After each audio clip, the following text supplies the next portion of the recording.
ჩვენ ვხედავთ ახლა ირაკლი კობახიძეს, რომელიც გამოვიდა კლინიკიდან, მასთან ერთად იმყოფება საქართველოს პრეზიდენტი მიხეილ ყაველაშვილი და ასევე მინისტრთა კაბინეტის წევრები. დიდი ალბათობით პრემიერი მედიასთან განცხადებას გააკეთებს, თუმცა არა ვხედავთ, რომ პრემიერი ჩაჯდა მანქანაში და ის ტოვებს კავკასიის მედიცინის ცენტრს. მიხეილ სარჯოლაძე შეგვიძლია მოусმინოთ ახლა პირდაპირ ეთერში. გულწრფელად უსამძიმრებ თითოეულ ქართველს. ყველა ამ ქვეყნის გულშემატკივარს, ამ უზარმაზარ დანაკარგს. მერთმა სასუფეველი დაუმკვიდროს პატრიარქს და მერთმა აცხონოს. ბატონო, რატო გართულდა მდგომარეობა? თქვენ გვეუბნებოდით ყველაფრის მნიშვნელობა აქვს. როდის გართულდა და რა ფორმით გამოიხატა ეს? ეთერში მომასმენინოთ თქვენი პოზიციაც. მაყურებელს ოღონდ 30 წამში ვართ ეთერში და მინდა რომ თხოვოთ მე ხელახაც პატრიარქთან დაკავშირებით გვესაუბროთ. დღეს საღამოს დაახლოებით 9 საათზე დაიწყო სასიცოცხლოდ მნიშვნელოვანმა ფუნქციებმა გაუარესება. ეს ყოველ წუთს მოსალოდნელი იყო, სწორედ ამაში მდგომარეობს ჰემორაგიული არასტაბილურობა, რაზედაც საუბრობდით დასაწყისიდანვე.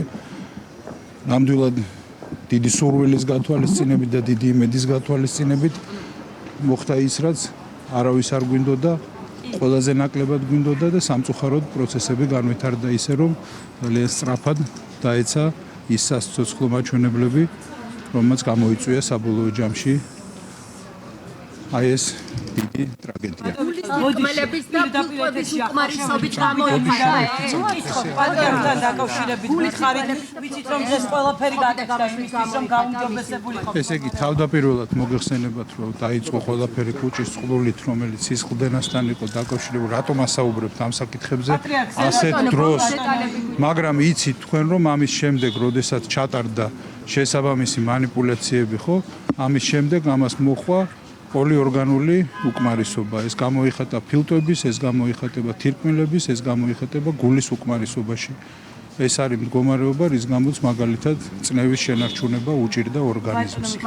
უცბად მოულოდნელად, თუმცა მოსალოდნელად იმავდროულად, იმიტომ რომ ნებისმიერ დროს ასეთი არასტაბილურობის პირობებში შეიძლება განვითარებულიყო მოვლენა. სხვათა შორის მე ეს არ მithქვამს იმ წუთას საჯაროდ, მაგრამ კონსილიუმის თითოეულმა წევრმა აღნიშნა, რომ ასეთი რამ ნებისმიერ დროს მოსალოდნელი იყო სამწუხაროდ. ნამდვილად არ მინდოდა იმედი წამერთმია. ნამდვილად ასე. სამჯერ გულის გათიშვის ფაქტი. არ მინდა რომ უშუალოდ ამ დეტალებზე ვისაუბროთ. მძიმედია სამწუხაროდ დაუყოფილო. პირდაპირ ეთერში ხარით თქვენი ორი სიტყვა დღეს ძალიან მძიმედ. კიდევ ერთხელ მთელი გულით უსამძიმრებ მთელ ქართველ ხალხს. ამ უმძიმეს დანაკარგს, რომლის მსგავსიც მე არც მახსენდება ჩემს სიცოცხლეში. ეს მართლაც უმძიმესი ტრაგედია, უმძიმესი დანაკარგია. სხვანაირი იქნება ხვალიდან საქართველო. მართლაც ძალიან გაგვიჭირდება ყველას ჩვენი უსაყვარლესი პატრიარქის გარეშე. მადლობა მიხეილ სარჯოლაძეს უსმენთ თქვენ პირდაპირ ეთერში.